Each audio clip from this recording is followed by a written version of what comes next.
Good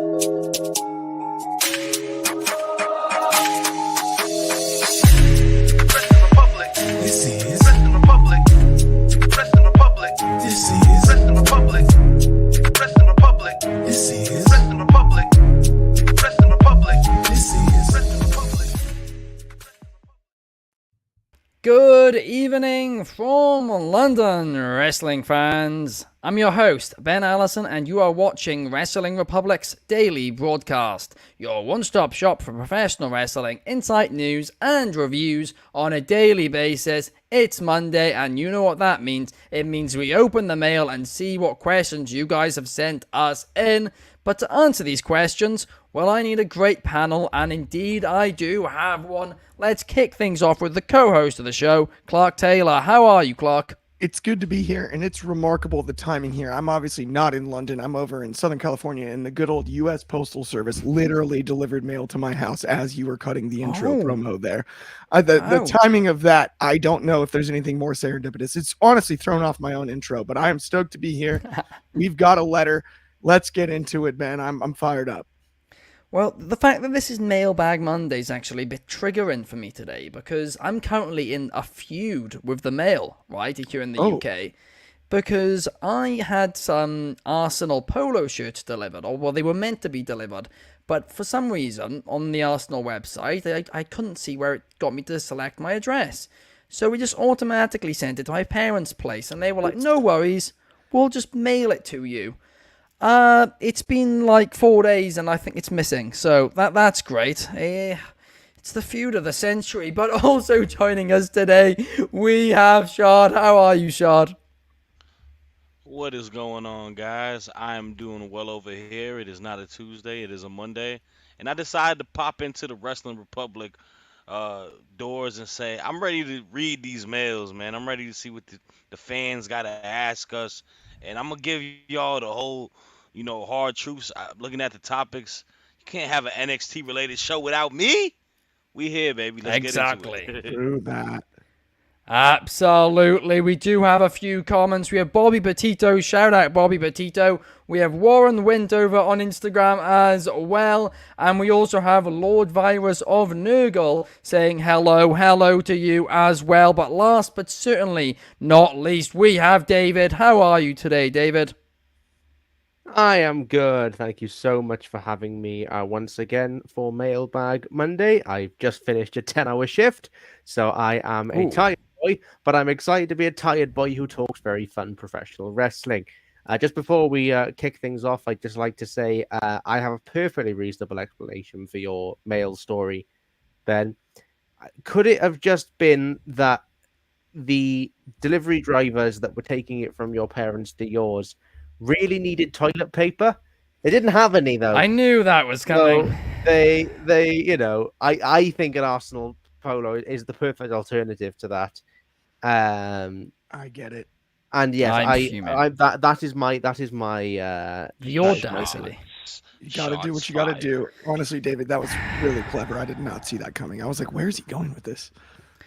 You can call me Drew McIntyre because I am the biggest hater right now. But we also have a comment from Danny Mann saying that he's driving home from Money in the Bank weekend. And yeah, Heatwave was truly insane. It absolutely was. And in fact, let's just jump straight into that because we have some mail. We have a question submitted by @JackBailey803 who is saying, is NXT back in its prime right now?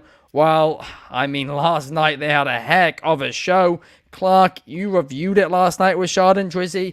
I want to get your thoughts out of the gate on this one.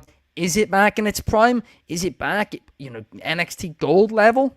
No, this is a new prime. This is different. This is totally different. And I love Black and Gold as much as the next guy. Absolutely. I don't know if NXT's had a prime yet, but this is sure looking like one. That's the way that I would put it, at least. This sure looks like one. What happened with 2.0 was funky, to say the very least. We all know that. Let's not even talk about that. I don't even want to bring it up, other than that I really did dig the theme song. Shout out Wale. But yeah, I'm going to say it's not back in its prime. It's in its actual prime. I think NXT Black and Gold was sort of a flash in the pan situation where now It caused a lot of things. AEW, you had them going head to head, but I don't know that it necessarily built the main roster stars that was the original intention.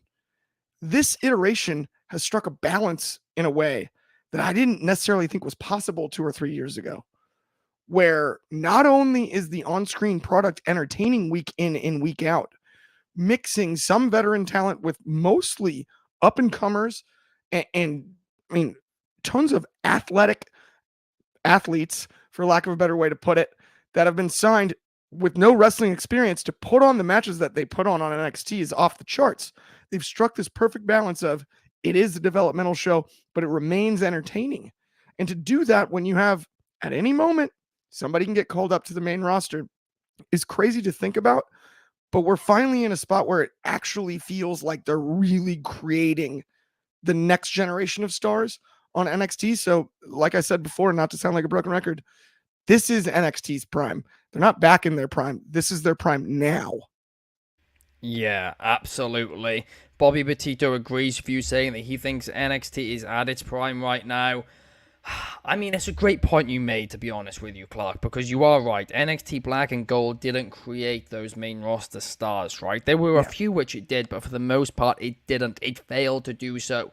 And I think it became, it basically became a Ring of Honor alternative, or even Ring of Honor but better, but it was so inspired by Ring of Honor, Prime Ring of Honor, Prime NXT Black and Gold, that it didn't actually do its job at being a developmental brand, but this version is. Well, that's kind of what I'm trying to say here is if you look at the two side by side, right? Equal in the entertainment department.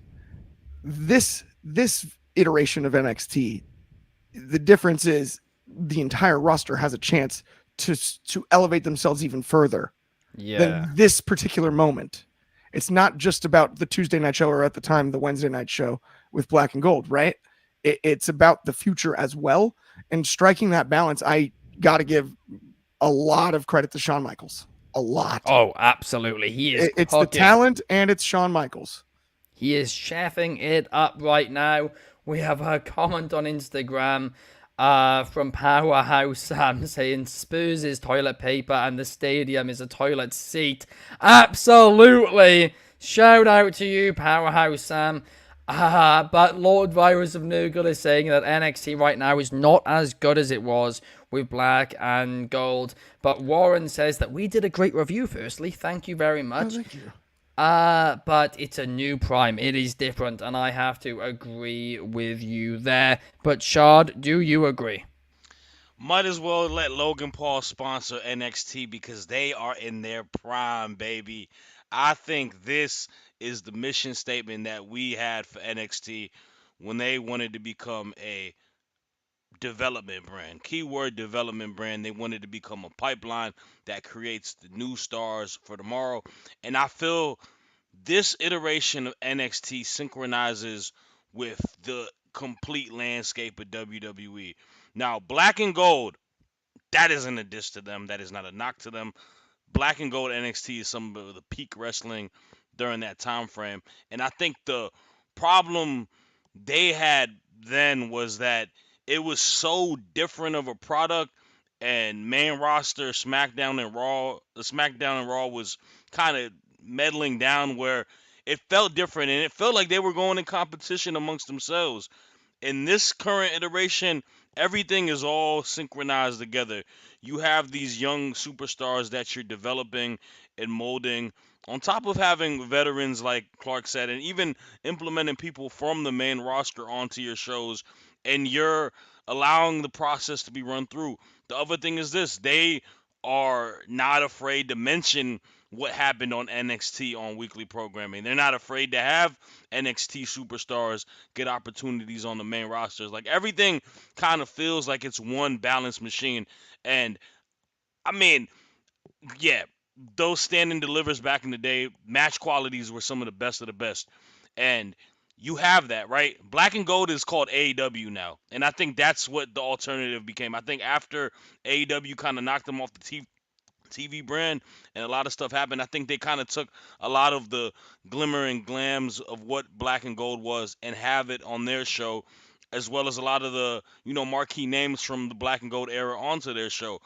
when you zig, you gotta zag. You gotta kind of change the balance in what you're building, and I think they're doing a phenomenal job with that because I think the in-ring ability last night showed y'all that some of these athletes, these people that are new to the sport, give them the time, let them train, they can put on amazing matches as well.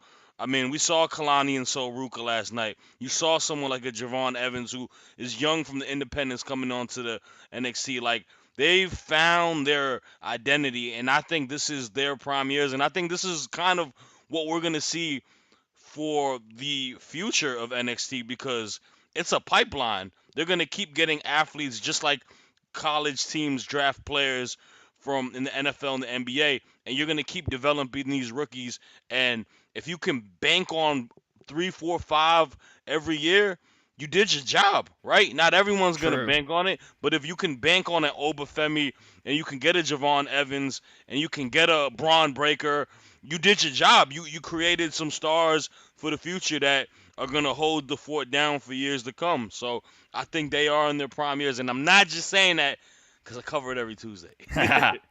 No, you are right. This really does feel like, developmental, like both of you have said, where there's so many like young stars. I mean, Javon Evans, right? He's 20 years old. He's almost 2 years younger than me. That is that is nuts. I can't even get my head around LeBron that. James, Vaughn Evans, the king. He's 12 years younger than me. But that kid is, like I said yesterday, he was the best wrestler in that match last night in the main Yeah. event, and he's 20 years old. Roxanne Perez is probably one of the best in-ring wrestlers in all women's divisions in WWE at the moment. Like if she was on the main roster and you put her matches with like a Bailey or a Io or whatever, they're probably having a 5-star match.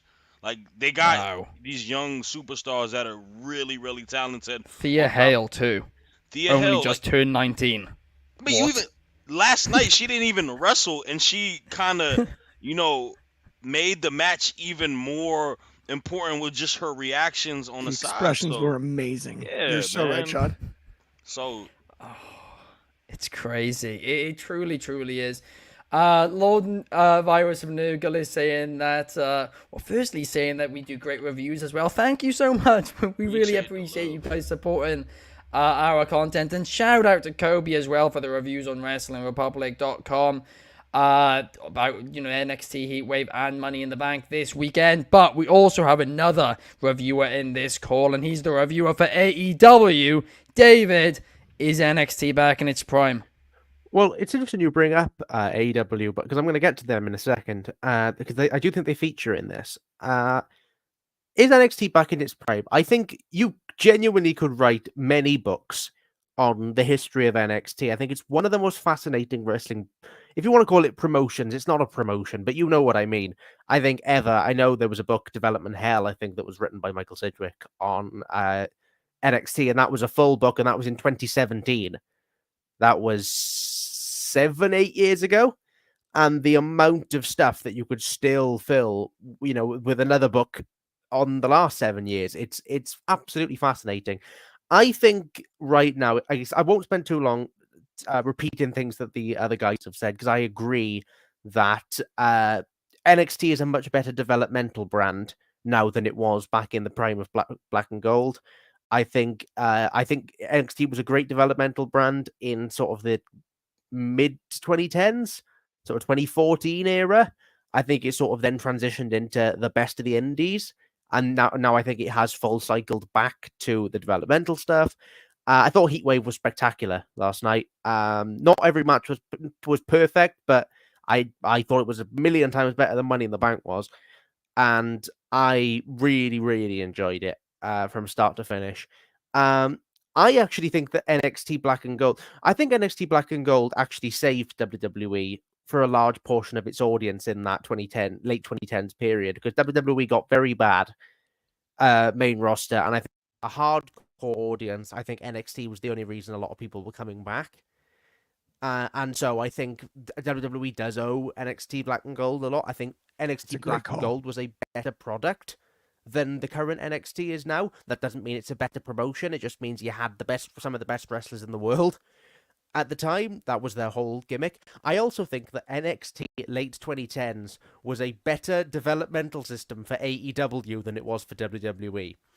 Not just Wow. in the people that it produced.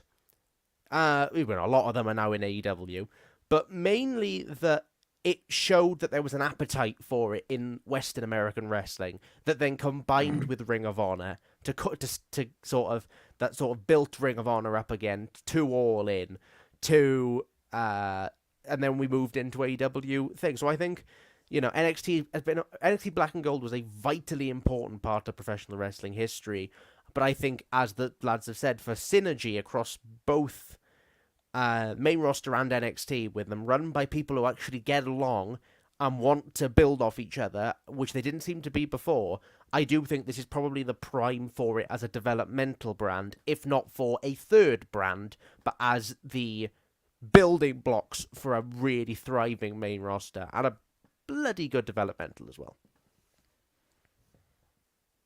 Mute. You're muted, Ben.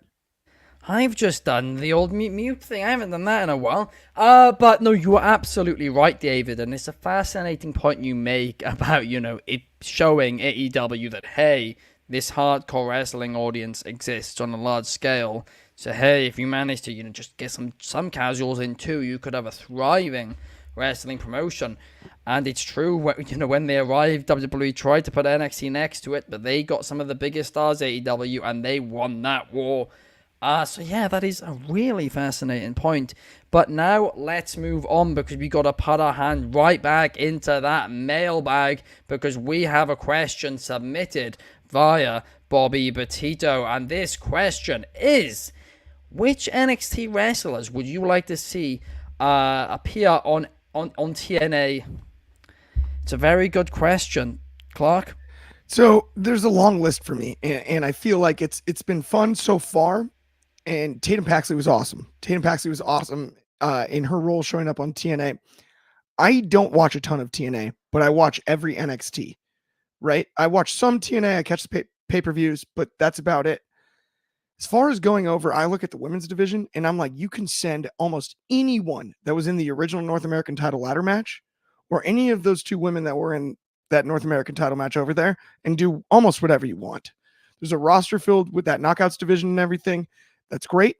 I have no problem with Sol Ruka, Kalani Jordan, but I would also add Jakara Jackson. I would love to see Meta-4. I'm sorry. I would love to see Meta-4 make the move over to NXT. That's the one that I think makes a lot of sense. They don't get physical every week over on NXT, but go over to TNA, let Noam Dar do his thing, let Lash Legend do her thing. The whole group is just fun and exciting, and that's the group I'd really like to see do something in TNA, because it's not that they haven't done enough in NXT. They have done quite a bit, but it does feel a little bit like we had the hosting the show thing, and then we haven't seen as much of them as exactly I would like to build upon what they've built early in the year, as far as I'm concerned. So I'm going to go with Meta-4. But then, yeah, again, the women's division, you can almost send anyone. I have no problem with Roxanne. I have no problem with Lola Vice. You can send almost the whole division over there and make me more intrigued to watch a TNA show. Yeah, I mean, that is true. I mean, NXT right now, there are so many up-and-comers that, almost anybody you could send there and they would be awesome. Of course, we know Charlie Dempsey did show up there this past week on TNA Impact, but he's a name who I really did want to see there, so I'm thrilled. I mean, he's kind of their guy, because obviously he's Regal's son. He's kind of their guy that they're just sending over to other promotions and being like, wrestle there. And it's awesome to see. He's getting that experience.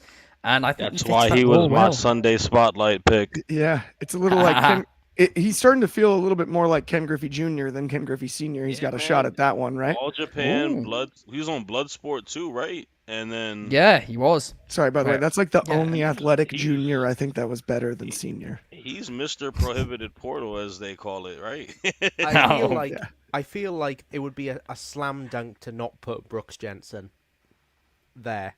Oh. When his whole gimmick when his whole gimmick seems to be, screw this company, So true. I could, Yeah. I could see them coming back to Ava and Ava saying, "Look, we can't have you back, so we'll go to TNA," and then Brooks Jensen tries to burn TNA to the ground, or doing something like that. That's a great call.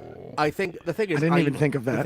The thing that I think is interesting with the TNA partnership is, as much as I'm loving it as a wrestling fan, I would raise the same point that we had with AEW and CMLL that got raised. It's true. A lot, I said it the other day as well. Which is it helping?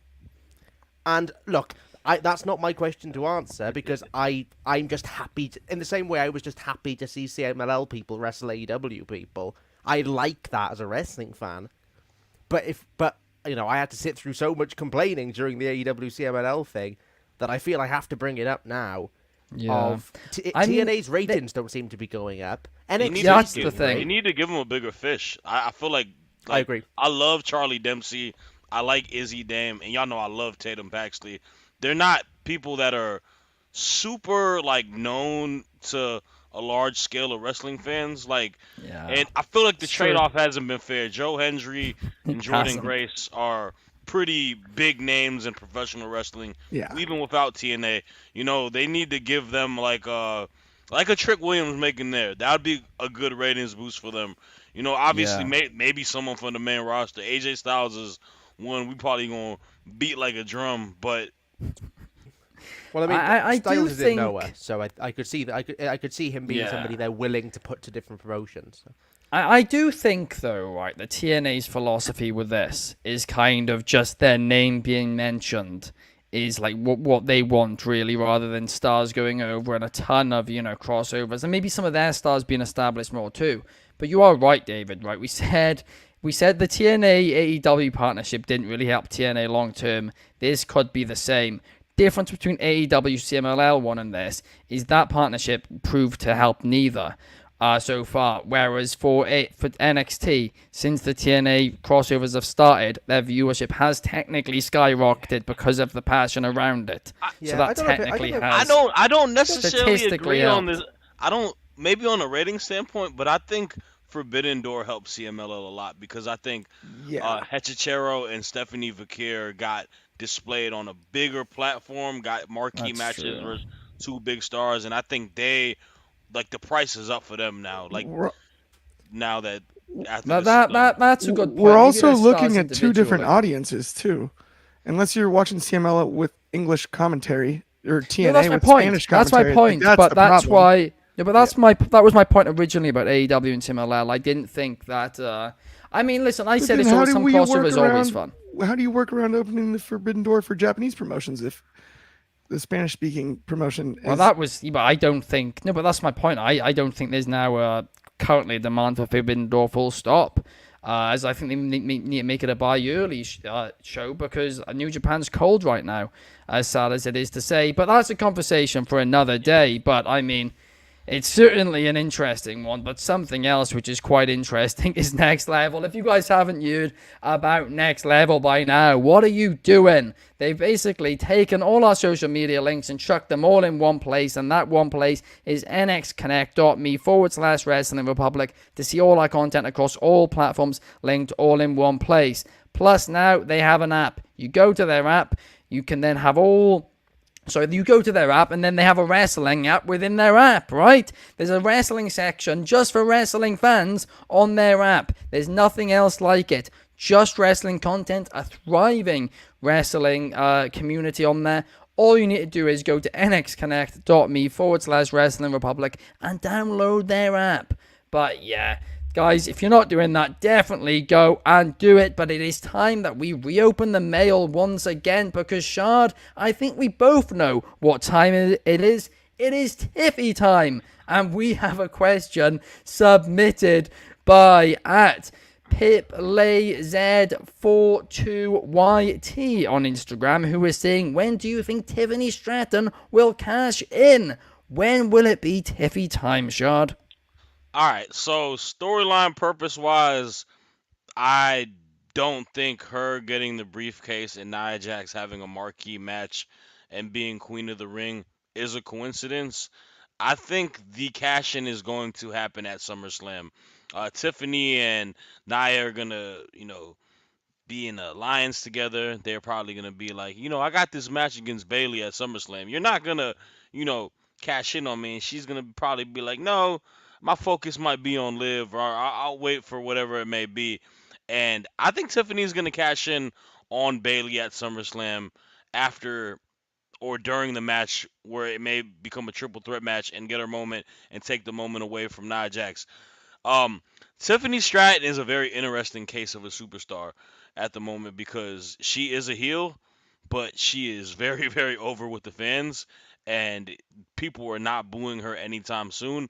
And I'm very curious to see what the direction of it's going to be because my big frustration with booking on the main roster, especially SmackDown, is that Bailey's title reign, as great as the match quality has been, because Bailey is one of the greatest women's wrestlers of all time, it hasn't been booked well because all the storylines have been kind of bland. They haven't put a lot of emphasis on it. They haven't given Bailey a lot of time frame towards it.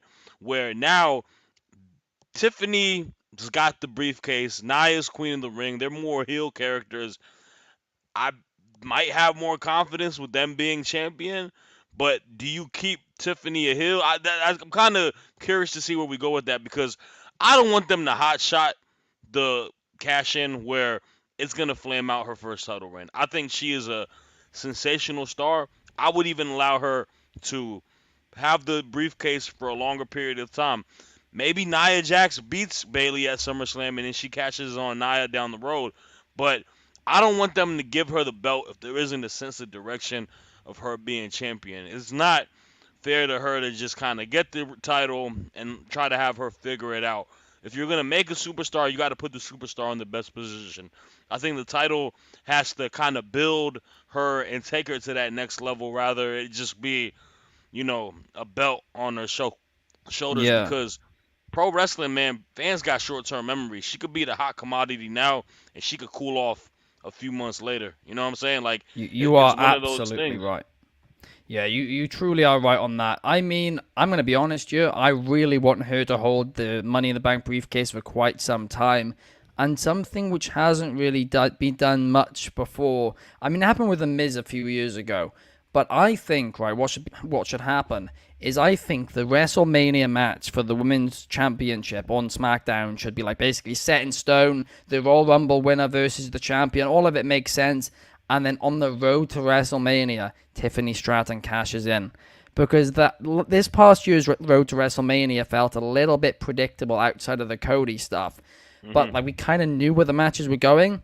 How about we just throw a spanner in the works and have, Tiffany Stratton cash in, like the ultimate plot, not at WrestleMania, but on the road to WrestleMania and become champion and then make that match a triple threat or whatever it is with her defending her championship. I think that could be fun, but ultimately, who was Miss Money in the Yeah, Bank? I think it's going to be entertaining. it's just a case where if she wasn't so tied to the hip with the whole Nia Jax storyline, I'd have more Yeah. confidence in that. But I will say this: if she is displayed as a heel champion, and if they're okay of doing this, she has a lot of top tier baby faces and disposable for making her run look good. Yeah. Her and Bianca True. Belair, right? That's a marquee match. Her and Bailey running it in an actual feud, that could be marquee. So it really depends how they feel about her. I don't know if they see her as a woman that can lead the division, but I think they have the confidence that she can. I have the confidence, obviously. I've been a Tiffany Stratton Yeah. truther from the beginning, and I'm Since glad she day got her one. moment since day one. You've But been Day on the one. Tiffy train since day yeah, one, since its but first stop.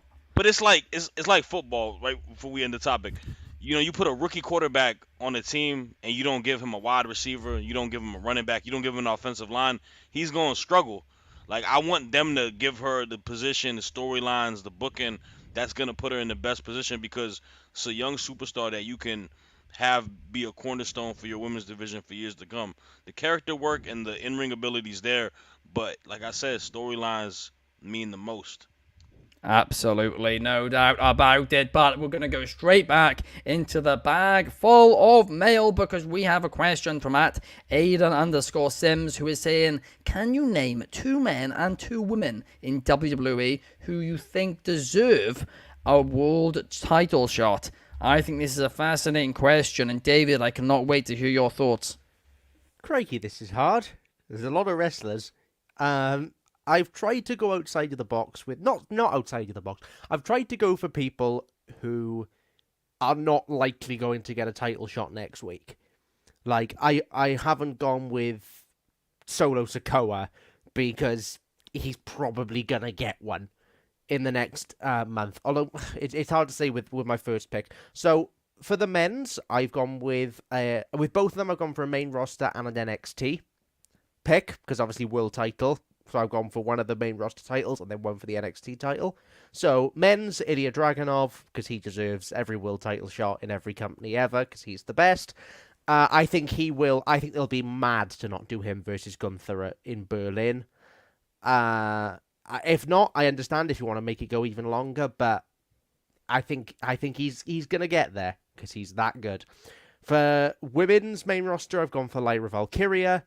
Again, I think the story makes too much sense with Liv Morgan, and I think she's a young up-and-comer who could really build a proper top-class story there.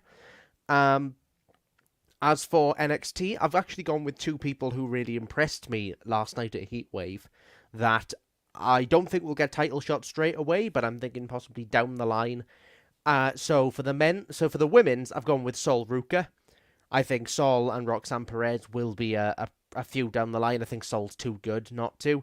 And I think the Sol stature is just too good a finishing move to not skyrocket you to the moon. For the men's side, I've gone with Andre Chase because I would very, very much like to see a feud between Ethan Page and Andre Chase where Andre Chase is trying to get that NXT title, even if he's not going to win it. But Andre Chase was so good last night. That match was brilliant, the tag match. I know most people have said it. I'm not new in saying that. We rated it 5 stars. Kobe did.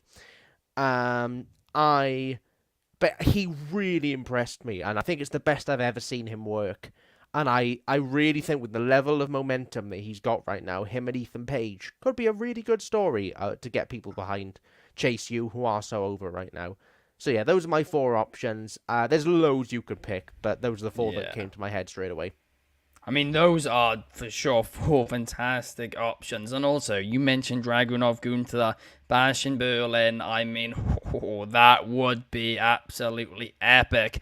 I don't know if they're going to do it purely because, like, they're both very much over in Germany. So you're having 2 guys face off who are, big fan favorites there. The other question, you could split the crowd, but hey, maybe that's what they want to do.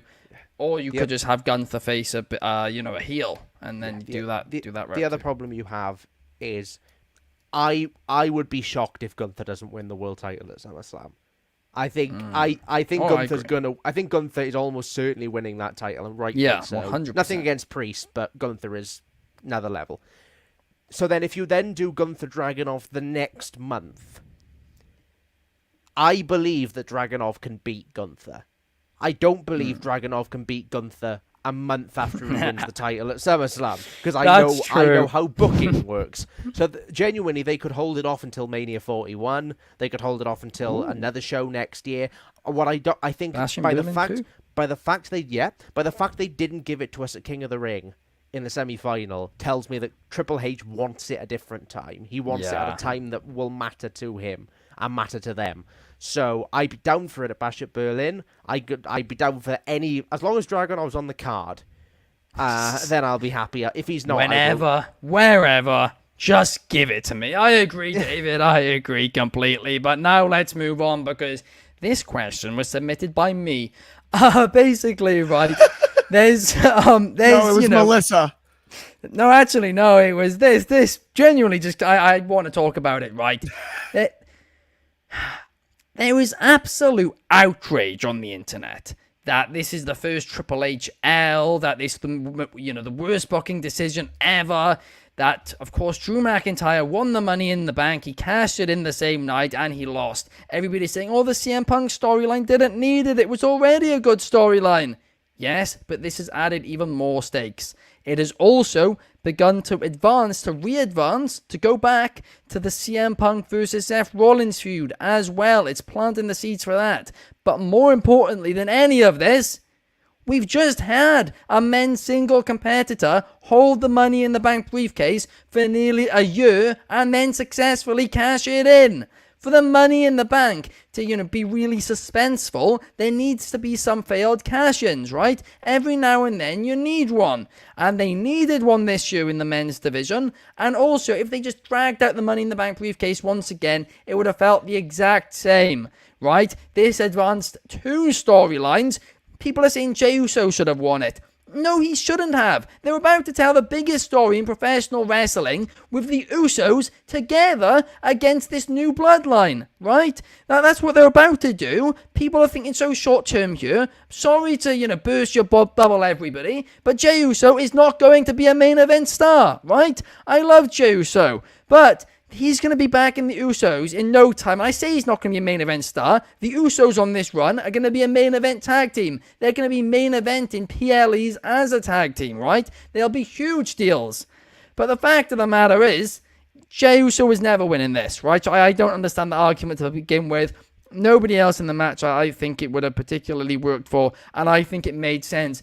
I don't just think it was a good booking decision, I think it was a genius one, and that is my take on it.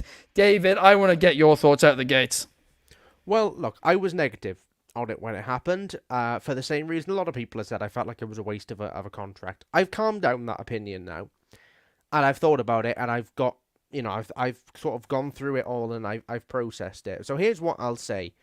It was an effective angle. It did its job very well. And I think that ultimately, for that story, it was a good decision to do it. I think what comes down to with Money in the Bank is, how do you like your Money in the Bank used? I like my Money in the Bank as an opportunity to build somebody up. I don't think this built Drew up. I don't think this built Seth up. I built the feud up. But none of them needed it. Is that a bad thing? I don't know. Not in this story. It wasn't. But the men's Money in the Bank is gone now. That is typically a very important tool. That you've used it, which is fine. So then you've got to think of other ways to build up new names, because otherwise, say what you want, we wouldn't have got a main event Damian Priest without Money in the Bank. I don't think. And so yeah, I'm quite fascinated by this, and I think I didn't agree with it at the time. I've softened on that opinion now, and I think it was an effective booking decision for that story to build into the SummerSlam match. Would I have rather the briefcase be used differently? Yes. Can I complain with the route they went with for the particular set of circumstances they had? No, I don't think I can. So next year, I'd like to see them go back to building somebody up. They're going to do it they're going to do it with Tiffany, and because they're doing it with Tiffany, I'm willing to forgive it some. Yeah, I think than I would if they'd have given it to Io Sky again. Yeah, that's a good point. It's the fact we've had it for one, I think, makes it work. But next year, it works this year. Next year. I agree with that. I agree with that wholeheartedly. To answer what you said about, it building young stars, that I completely agree with. But like I said, for it to be suspenseful and to be unpredictable, you need to have some failed cash-ins. If a younger star wins and then fails to cash it in, not only does it not build them, it actually buries them to an extent, right? We know the massive damage it did to Baron Corbin at the time when he wanted to fail to cash it in. Boston Theory or something? It was like a city name. Austin Theory as well, but I think he was just hurt in general. But you are right about that, Clark. But Shad, I want to get your perspective on all this. Do you think it was the wrong choice, or are fans overreacting as they always do? I think it was the wrong choice. I give it time, and I understand the direction for it, right? CM Punk and Drew McIntyre is the hot feud right now going into the summer. This is kind of the Tom and Jerry-esque games, right? Where they're going back and forth, and he's trapping Drew. And I know that a lot of people are saying, well, Seth is also tied to it as well. I get it, and I understand the story, but did the story need that to boost it more? Because I think the story was a pretty hot commodity. I think Punk could have even messed him over in the match, and it would have been the same effective nature. I think the briefcase, it is a waste. I mean, you as the WWE need to create new stars for the future, and you need to create viable competitors to win world championships. You had an opportunity to do that. You had a young guy like a Carmelo Hayes, you had a Jey Uso, you had a Chad Gable. That could have boosted them and give them an opportunity to become world heavyweight champion, universal champion, whatever it may be. And now you kind of take it away, and it puts people back in a holding pattern because how does Chad Gable get to there? How does Jey Uso get to there? How does Carmelo Hayes get to there? It's kind of you wait back in the line where you give them the briefcase. It's made for that, and I understand it. Not every cash in has to be successful, but to Clark's point, look what it did to Austin Theory. It completely threw him in the dirt. Like he hasn't been able to recover from that. Baron Corbin is the same case. It's not going to affect Drew because Drew is tied to the storyline, and I get that, but it is a waste of something that could boost a potential superstar on the rising, and you got to weigh that out. To me, I feel like I weigh the value of it boosting the superstar more than just building a storyline that's already hot, right? I don't think it added any more flair to my interest because I'm already interested in it. I know that they hate each other and they're trying to get one over each other, but for the sake of that briefcase, I don't think it was necessary. And I don't know if the Seth thing is that relevant towards it. Maybe they do a triple threat match. I don't know, but I feel like it was a waste. I would have booked it another direction. I don't think it was like it's the end of the world, but I do think it was a waste. But what you said is exactly why I think it's genius, right? All these other failed cash-ins, right? All of them have ruined the star. This won't affect anybody, and it will have advanced the storyline. Is it as beneficial as building a star? It absolutely isn't, right? There's zero doubt about that. But they literally just built Damian Priest. And you've got, like I keep saying, you've got to have a failed cash in every few years to make it continue feeling unpredictable, right? This didn't just advance a storyline, but it also built the Money in the Bank briefcase as something which, it's not a guaranteed shot. If you're stupid with it, people can stop you from cashing in. So now next year, or even just now with Tiffany Stratton, we'll be on our toes a bit more about whether or not the cash-in will be successful, but it didn't hurt Drew, and it did advance a storyline. Now, I do agree there's people it could build. Carmelo Hayes is one of them, but hey, so is Tiffany Stratton, and Tiffany Stratton won and still has it. That is my defense. But Clark, I'd love to hear your perspective. Yeah, so I agree with a lot of what Shad just said there. And I think my big problem is not with the wrestlers. And I understand where you're coming from on some of the stuff you said, Ben, but look, this was stat padding for a guy that's already got a really good, you're calling them CVs over in the UK, right? We call them resumes. He's already got a pretty dang good one. This was stat padding. Oh, former Money in the Bank winner, Drew McIntyre. Like, standing tall on SmackDown, it goes back to that. It doesn't make sense, right? It's too obvious. Don't telegraph it to me. I don't show up to pro wrestling to get spoon fed. I show up to pro wrestling to be surprised, to be shocked, to have fun with who wins and what happens. As soon as he won that opening match, card placement is the issue here. It's not about in execution from a narrative standpoint. Ben, you're absolutely correct. This is a card placement issue. Because as soon as he wins that match, what do we know is happening? As soon as that world title match bell rings between Seth Rollins and Damian Priest, we know exactly when that music's going to hit. Not exactly, I guess, apparently. Maybe someone didn't, I don't know, on that old Falcon Arrow spot. But most of us are aware of the fact that Drew McIntyre is stomping down that ramp tonight.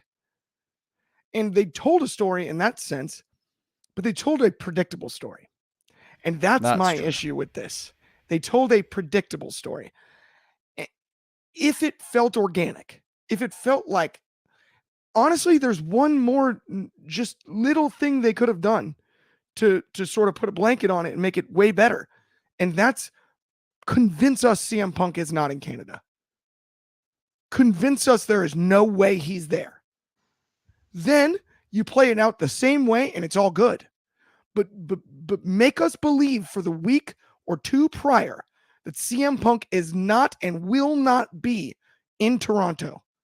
He can't be. He won't be. There's no way. Oh, and then it's a real surprise. But and that's not, I'm not even blaming Dirt Sheets.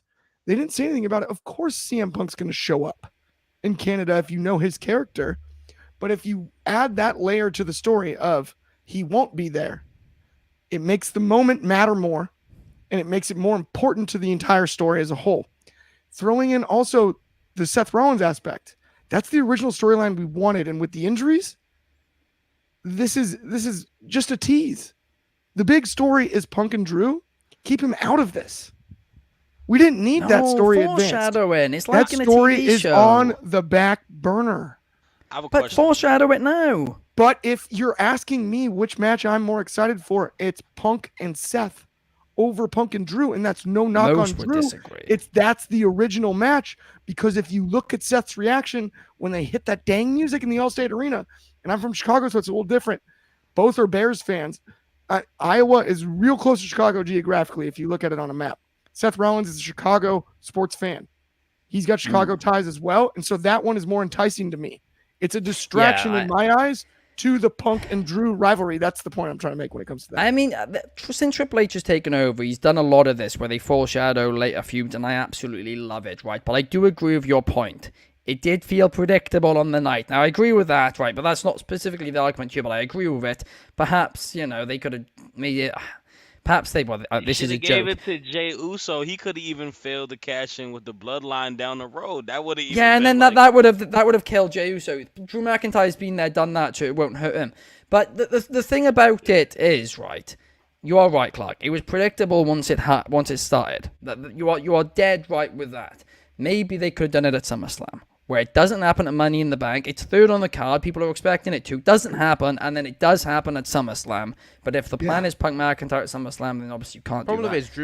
The problem is Drew said he would. Yeah.